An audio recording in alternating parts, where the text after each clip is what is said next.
Good afternoon, everybody. This is an empowering moment with Dr. Frankie Bell. I invite you to meet some wonderful people, some people who chose to never give up. They made the decision to choose to win. So we thank you, and we take this opportunity to welcome you to our show.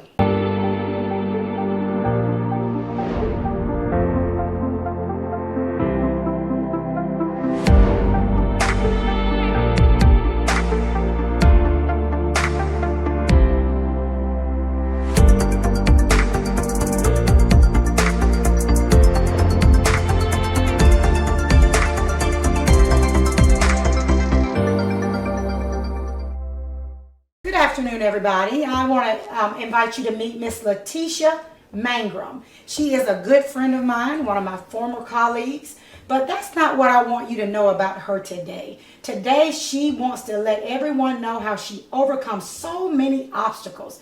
When I was getting ready to talk about the book, Choose to Win, you were one of the people that came to my mind because I have watched you endure, I have watched you grow, I have watched you do so many things. And then when you shared with me some of your story, I knew that the people need to know how much that you've overcome. So if I wanted to talk about someone who chooses to win, you would be that person. So we thank you, and we are so humbled and welcome you today. Now, Miss Mangrum, what would you like for us to know before we get into any of the dialogue? What would you like to people to know about you today? I am a teacher at W. Burns Middle School in Valley, Alabama. I'm married. I have 4 wonderful kids, and I also have 2 stepkids that are just like my own. Right. I love the Lord, and I enjoy what I do as a teacher. You love your kids at school, don't you? I do. I know that. I used to work with you, and I watch you do those kind of things. I heard you say you're married, and you have 4 children. 2, and your husband, y'all have 2, so you have a total of 6. Yes, ma'am. Good. I hear you often reference them, but you have 4 of your own, and then you have 2 when you bring in your husband's 2. So that's the point I wanted to get to. You don't look like someone who has 6 kids, and definitely don't look like someone who's had 4 on your own. Tell us how your oldest kid, is it a boy or a girl? It is a boy. Wow. Boys are fun, aren't they? Lots. Yeah, I have one. So tell me, the exciting moment of becoming a mom. Tell me about that experience. I was actually a very young mom. I had my first child when I was 14. Coming from a mother who was also very young at the time. So you were 14 when you had your first baby? I was. Wow. And so you were in high school, I assume? Yes, ma'am. Okay. Were you nervous? Not so much as nervous as I was, I guess, scared. Scared? Just the unknown of all of it. And you're 14, and I just heard you say that you were an educator. Mm-hmm. So therefore, you must have been a 14-year-old mom. You have one kid in high school. One baby, you had a baby in high school. I had 2. You had 2 babies in high school. So how were you when you had your second baby?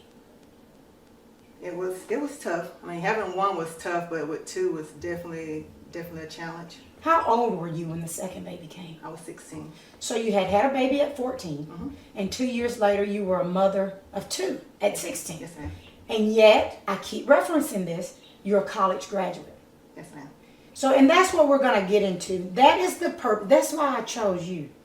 I knew you had 2 babies in high school. Yes, ma'am. I knew you had 4 kids on your own. I knew all of this. But what the people don't understand, when you choose to win, it is a decision. Am I correct? Correct. So let's go back to Mangrum in high school. She has 2 babies Yes, in high school, 14 and 16.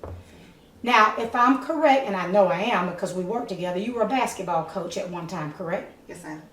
You also played basketball. Was it in high school? Did you play basketball? I did. And you also played basketball in college. Yes, ma'am. So what people really need to understand is that you had 2 babies, 14 and 16, played basketball in high school, and played college ball. I did. So what happened? How was that able to be? Well, initially I was not a basketball player. I was a band kid, and so someone suggested to me that I try for basketball because of my height. Never played basketball a day in my life, but I did go and try out. In the first year I did not make it, but there was something about my coach. His name is Jimmy Askew, and his presence, who he was, it made me want to come back and try again. I mean, he was like, you didn't make it this year, but please come out and try it again next year. And so that's what I did. And for me, basketball, I guess it was not so much the sport itself, but it was the person who was coaching the sport. So a lot of people don't realize it's people that influence other people, and more so than just the sport itself. We won't ask you your age, but I guarantee you you're not 14. No, And you're not 16. no, ma'am. And you still remember that influence that someone had on you in high school. Yes, ma'am. Even remembering the conversation from a student. Mm-hmm. So what people need to hear is what you're saying. It is the people that influenced your decision making. Yes, ma'am. You wasn't a basketball player, Most definitely not. but you had people that believed in you. Yes, ma'am. So that's a part of what I think that we don't see a lot of, is the impact that people have on the lives of children. Fast forward, how did you get to college? Okay, well, it was the same coach, actually. He had took me out to Stillman to try out for the basketball program there, and I had made the team in Stillman, but that was a 3-hour drive, and he was aware that I had 2 kids, of course. And so he found a college that was a little closer in Montgomery, Huntington College, and so he took me down one Saturday. So I got a place I want to take you to. He took me down one Saturday to meet the coach. I never met the coach, and she knew nothing about me, but he spoke so highly of me. And I was not the best basketball player, but I was okay. And so he took me there and introduced me to the coach of that school. It was their first year program at Huntington. And so off his words alone, she accepted me into her program, and that's how I got to play college ball. So because he believed in you, Mm-hmm. and he knew you had 2 children. Mm-hmm. Let's go back a little bit. How does a mother of 2 little babies, and your mom was young and single? She had when she was 14. Wow, so she had you when she was 14. That's amazing. How does that look? What does that look like? Give us a visual. What did you do every day? What was your day like, ma'am? So I had my son when I was 14, and my mom was young as well, so she was basically like, that's your child, you take care of your child. But again, going back to my coach, he was like, I mean, you can bring him to practice, he can go to ball games with us, and that's how I got a chance to continue to play basketball. And a lot of it was just me going to get, some days I walked to pick him up from daycare and bring him back to practice or something like that. It was just, I mean, have to take on that responsibility. I mean, I was like the mom. It was like, you had a child and your mom's gonna see about that kid. It's like, no, you had that kid, so you're gonna take care of it. Taught you some responsibility. Early on, yes. Right, you said you walked, picked your kid up from daycare. Mm-hmm. I would leave the high school some days and walk to the daycare center and get him. And brought him back to practice. Mm-hmm. I mean, it's just amazing to me. You are an amazing person to me, though, so you already know that. But so you walk and get your kid, and your coach would say he could go to games with us. Now we do realize we live in a different time, Right. so we don't want to send a message that coaches and teachers can be as involved Right. as it was when we had children young, and they could give in, because times have changed. Right. But you are saying there are some things we can do as adults to help children, because everybody's situation is not the same. You go to college, you play ball at Huntington, and you get your first degree. What did you get your degree in? Your first degree? My first degree was in exercise science. Okay. Because I never really had the intention of being a teacher, actually, because the story's kind of funny. My high school coach, again, a freshman again, but he was more or less like, well, at the time I was traveling. He said, you're going to go to college, you're going to become a coach and a teacher. I was like, not me. I mean, of all things, I'm not a coach and teacher. For one, I never liked people because they were so... Well, let's just back up. It's not that you didn't like people, but your experience With people. Yeah. So tell me, how does that impact you? How does your experience with people make you make a statement like you said? As a young girl, I don't like people. I was abused as a young girl.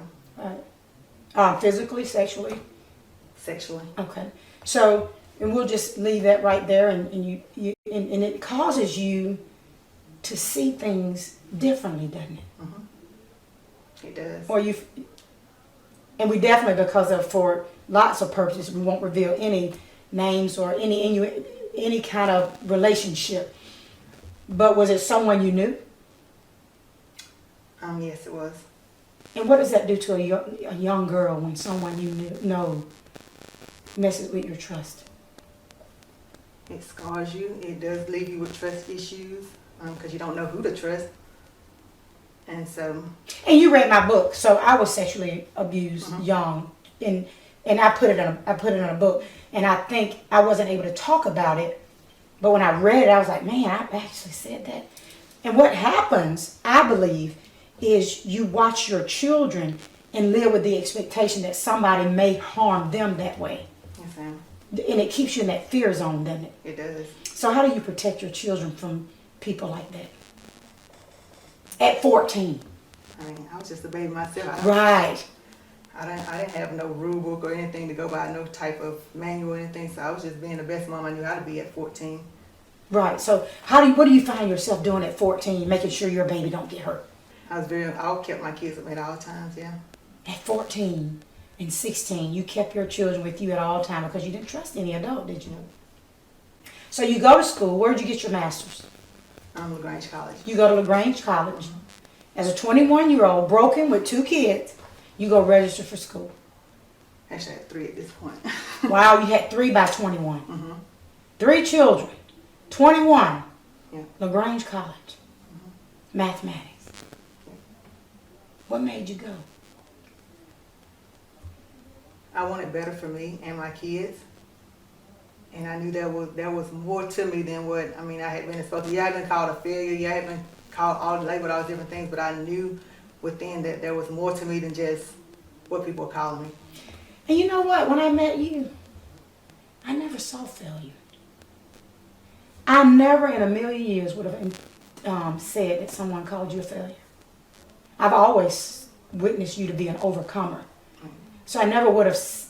So sometimes it's what people say, it's not our reality. Right. So people need to understand, whoever watching this, you need to understand that people who want you to be successful don't see you as a failure. Right.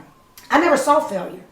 So now people who may actually feel that way about themselves may feel like they need to tell you that that's what you are, because I've never seen that. But let's go back to you. I heard you use the word trauma, and I believe you are a winner. There was something somewhere that triggered it. And I know you had a lot of people that were around you that helped you. But what was the trigger? I know your kids, and you know, it's so easy for us to say, I want it better for my children. I wanted my kids to be exposed to this. But what was it about Mangrum that wanted Mangrum to have better? Because see, at some point, you wanted you to have more. What was it? What did you look in the mirror and see?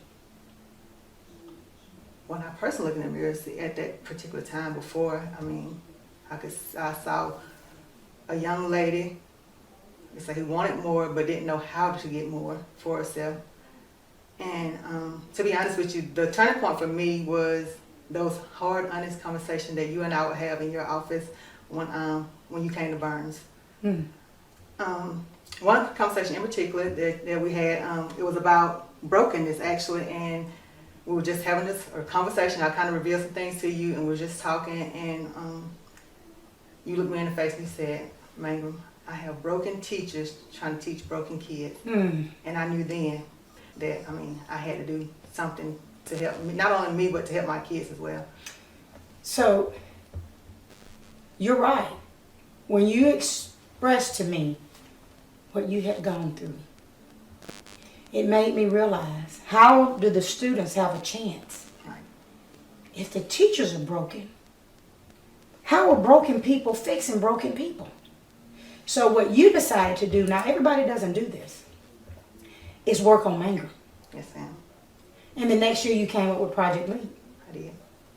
So even though you said there were some broken places still in you, I don't think you consider yourself anymore as a broken person. No, ma'am. You have some broken pieces, as all of us do. Yes, that's good. And we did have some hard conversations. So are you saying that sometimes people just got to have hard conversations with you? They do. Now what about the people who don't want to hear hard conversations? They're missing out on a lot. And maybe they don't want to. That's the only way to grow, I think. Yeah. Why do you think I was able to be so honest with you? I don't know. Well, I think it's because I could identify. Yeah. I know what it feels like to be abused. I know what it feels like to be a young mom. I know what it feels like to be broken. I know what it feels like to be told that you're a failure. But I also know what it feels like to win. And I knew if I had exposed you to a winner that was in you, you'd choose to win. And that you've done too, haven't you? I have. Talk about some things that have happened to you since we've met. Talk about that new Mangrum that you walked in my office with that man said, I like this new girl. Tell me about Mangrum. Well, so for me, I have always put my kids into like therapy and those type of things, like for my children, but I never did therapy for me, like heal the part of me that was broken or needed fixing in some words. So after that conversation with you, I was like, I knew then that I had to get Mangrum healed, not only for Mangrum, but like I said, for others too. And so I did therapy. I mean, in our community, it's shown a lot. I was about to say, you mean to tell me a woman of God who go to church and serve the Lord realize you need therapy? And I did. Mm-hmm. And we shun it, don't we? We do. Why do you think that is? I think to me, it looks like, I mean, you're weak, you can't handle your problems, but I mean, every now and then you still need somebody to talk to, able to express yourself, to get those things out, I say, and go to those hard places. And so for me, I say, it took some therapy. I still do therapy now, but therapy sessions was a lot of it. Mental awareness.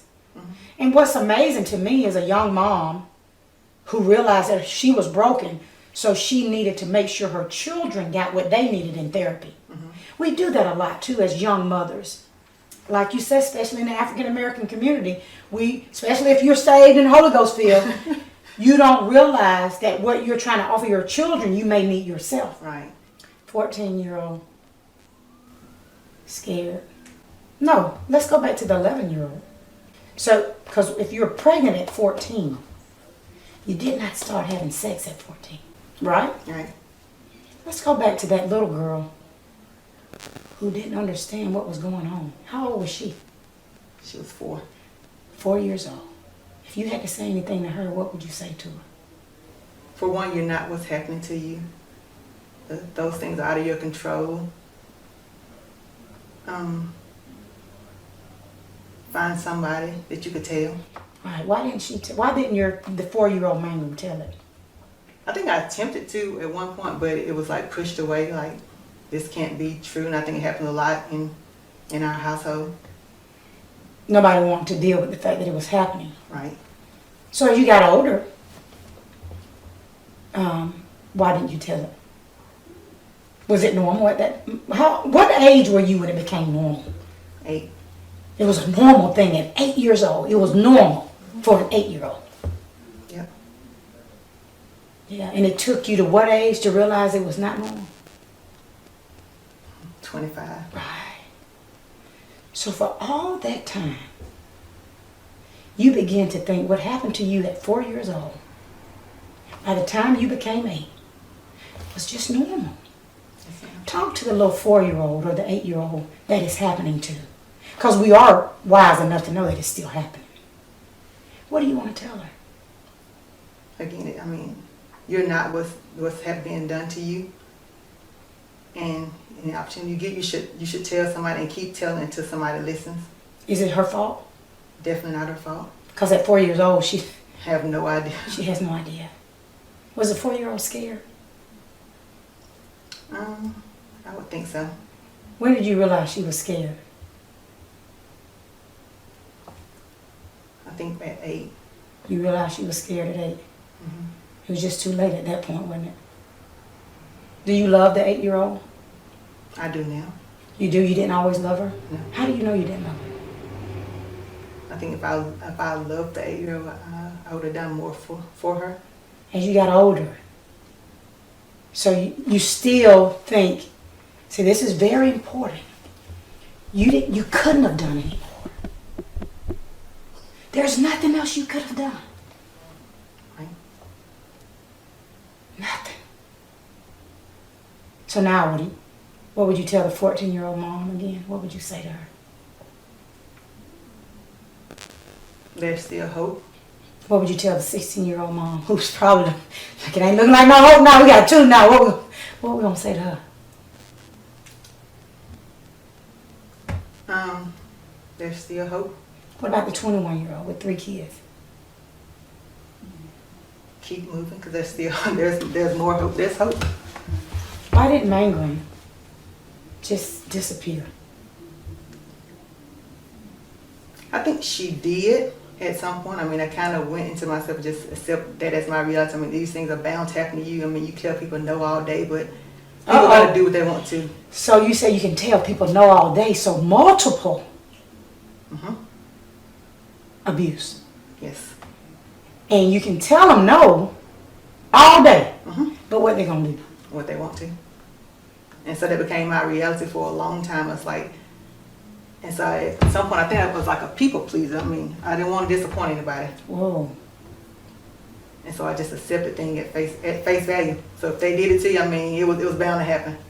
So even in college, I mean, like I say, were you abused in college? I friended this guy. I friended this guy in school, and he's like sort of my best friend, I guess, or whatever. But and I was telling him about my relationship problems, and so yeah. Even in saying no, it was like just like saying yes. So I developed a mentality that even if you tell people no, I mean, it still means yes. So like I said again, I became like a people pleaser. I never wanted to disappoint anybody. And I think those triggers go a long ways with you in life too. I mean, certain things. How was it to meet me as a principal? That you realized I didn't need you to please me. I needed you to please you. Definitely eye-opening, more different than anybody I ever met. You think I'm a little different? A little different than anybody ever met. Just a little bit? Just a little bit. But how did it make you? Did it make you feel safe to know that you had a safe place? It did. Because all those years, I mean, I've never had anybody just like look at me and tell you, you are powerful, you are somebody, you are this, you are that. It always been what I wasn't. What made me say those things? Because I'm not that special. Why would I say that just meeting you? You had never shared your story with me. No, ma'am. But I could tell by your demeanor that you didn't know who you were. But do we now? I definitely do. We're getting to know, aren't we? Yes. I've enjoyed talking to you, Mangrum.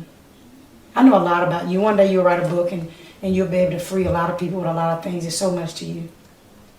But I heard you say that your older children didn't have the father, but we talk about your husband. Let's talk about him a little bit. How does it feel to have a husband? A great feeling to have that extra help, that extra support. He's very supportive of what I do, so that makes a difference too. I could tell because we had him busy. We got here making this happen right here. It's just wonderful and just awesome. What do you think he thinks of you? I think I'm pretty amazing. Look at the words that you're using now. Did you not realize that? The words that you use about yourself now. Before we leave, we'll just let them take a few shots of your family so that people can see your family, your sons here. I know little Chloe's not here. That's my favorite person in the whole world. And maybe when you send the stuff in, you can send us something for her. You have Chloe, and you have my favorite, Quez. And who are your other two? Rashad and Makia. And so where are they? Do they all live here or? Makia lives in Roanoke still, and my oldest son actually, he lives in California. He's in the military. Okay, military. That's powerful. So he was able to go on in military. And let's talk a little bit about Quez before we move. And tell me a little bit about you. You know, I was his principal, and I'm sure that we got along fantastic in the beginning. Not, but he's a wonderful kid. Tell us about some of the things that are going on with him right now.